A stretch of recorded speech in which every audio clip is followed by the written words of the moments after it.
चांद पर कैसे पहुंचेगा चंद्रयान-3। चांद पर कैसे उतरेगा चंद्रयान-3।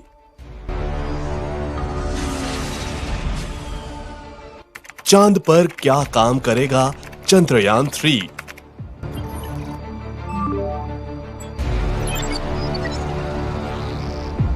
भारत के लिए चांद से क्या लेकर आएगा चंद्रयान-3।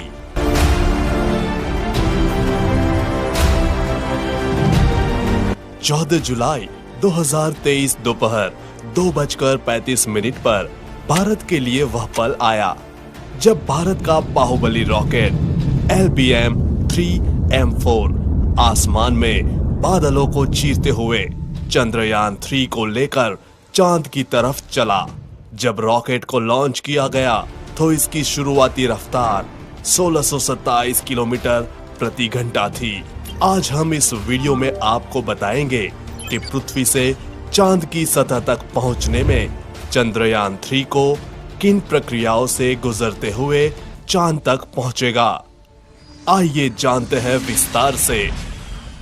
करेक्ट 2:35 पर रॉकेट LBM-3M4 का इंजन स्टार्ट हुआ और चंद्रयान-3 को हमारा रॉकेट बादलों को चीरते हुए चंद्रयान-3 को लेकर चांद की तरफ चला।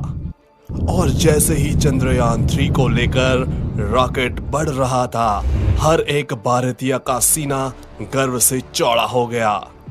चंद्रयान-3 के साथ ही हमारी चांद की अगली यात्रा शुरू हुई।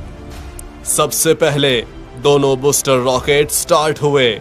रॉकेट लॉन्च के 108 सेकंड बाद 45 किलोमीटर की ऊंचाई पर इसका लिक्विड इंजन स्टार्ट होने के बाद रॉकेट की रफ्तार 6437 किलोमीटर प्रति घंटा हो गई। बाहुबली रॉकेट LBM-3M4 चंद्रयान-3 को लेकर चांद की तरफ बढ़ा। रोंगटे खड़े कर देने वाला वो पल, बादलों को चीरते हुए अपनी तेज रफ्तार से आगे बढ़ते हुए LBM-3M4 अपनी चंद्रमा की यात्रा प्रारंभ कर चुका था। 130 सेकंड यानी आसमान में 62 किलोमीटर की ऊंचाई पर पहुंचने पर दोनों बूस्टर रॉकेट से अलग हो गए और रॉकेट का मेन इंजन स्टार्ट हो गया। बता दे कि रॉकेट को अलग करने का कार्य मशीनों के माध्यम से किया जाता है। दोनों बूस्टर रॉकेट से अलग होने के बाद रॉकेट की रफ्तार 7000 किलोमीटर प्रति घंटा पहुंच गई थी। दोनों अलग हुए बूस्टर रॉकेट को इसरो के वैज्ञानिकों ने सॉफ्टवेयर की मदद से समुद्र में गिरा दिया और रॉकेट का मेन इंजन चंद्रयान-3 को लेकर आगे बढ़ता रहा। 196 सेकंड पर रॉकेट से दोनों हीट शील्ड अलग हो गई, यानी यान के अगले हिस्से से दोनों शील्ड अलग हो गई। इन शील्ड को इसलिए अलग किया गया है क्योंकि यान 114.8 किलोमीटर की ऊंचाई प्राप्त कर चुका था। 307 सेकंड पर रॉकेट से लिक्विड इंजन अलग हुआ। रॉकेट से लिक्विड इंजन अलग होने के बाद क्रायोजेनिक इंजन स्टार्ट हुआ और चंद्रयान-3 को लेकर पृथ्वी की कक्षा की तरफ तेजी से बढ़ा। क्रायोजेनिक इंजन स्टार्ट होने के बाद रॉकेट की रफ्तार 36,968 किलोमीटर प्रति घंटे हो गई थी और कुछ दूर जाकर क्रायोजेनिक इंजन भी बंद होकर चंद्रयान से अलग हो गया और भारत का चंद्रयान-3 लॉन्चिंग के 16 मिनट बाद पृथ्वी की कक्षा में स्थापित हो गया और धीरे धीरे अपना ऑर्बिट बढ़ाकर अब चांद की कक्षा में प्रवेश करेगा। पृथ्वी की कक्षा में प्रवेश करने के बाद प्रोपल्शन मॉड्यूल की सहायता से इसरो इसको आगे उड़ाएगा। इसरो चंद्रयान-3 को पहले तो कुछ दिन पृथ्वी के चारों ओर घुमाएगा। हर चक्कर पहले से बड़ा होगा। ये सभी चक्कर अंडाकार होंगे। अब आपके मन में सवाल होगा कि यह सभी चक्कर अंडाकार क्यों होंगे? तो इसका जवाब है कि अगर इसरो चंद्रयान-3 को गोल चक्कर लगाएगा तो वह एक ही जगह घूमता रहेगा। इसलिए अंतरिक्ष में किसी चीज को दूर या पास भेजने के लिए अंडाकार चक्कर लगाया जाता है। हर चक्कर के पहले चक्कर से थोड़ी दूर पर होगा। इस प्रकार इसरो चंद्रयान 3 को धीरे धीरे पृथ्वी से दूर भेजेगा। ऐसे कुछ दिनों बाद चंद्रयान 3 चांद के पास चला जाएगा। चांद तक जाने में इसको 6 दिन का समय लगेगा। जब चंद्रयान 3 चांद की कक्षा में प्रवेश करेगा तो वापस से पृथ्वी वाली प्रक्रिया अपनाई जाएगी। चंद्रयान 3 को अब चांद की कक्षा में घुमाया जाएगा और धीरे धीरे चांद के पास ले जाया जाएगा। चांद की कक्षा में प्रवेश करने के बाद यान 13 दिन तक चांद के चक्कर लगाएगा। चंद्रयान 3 अपने साथ 3 अलग अलग हिस्से लेकर जा रहा है। सबसे पहला उड़ाने वाला हिस्सा प्रोपल्शन मॉड्यूल, दूसरा हिस्सा उतारने वाला हिस्सा लैंडर मॉड्यूल और आखिरी तीसरा हिस्सा है घूमने घुमाने और जानकारी जुटाने वाला हिस्सा रोवर और ऑर्बिटर वाला हिस्सा इस बार नहीं भेजा गया है, क्योंकि चंद्रयान 2 का ऑर्बिटर पहले ही चांद के चारों ओर घूम रहा है।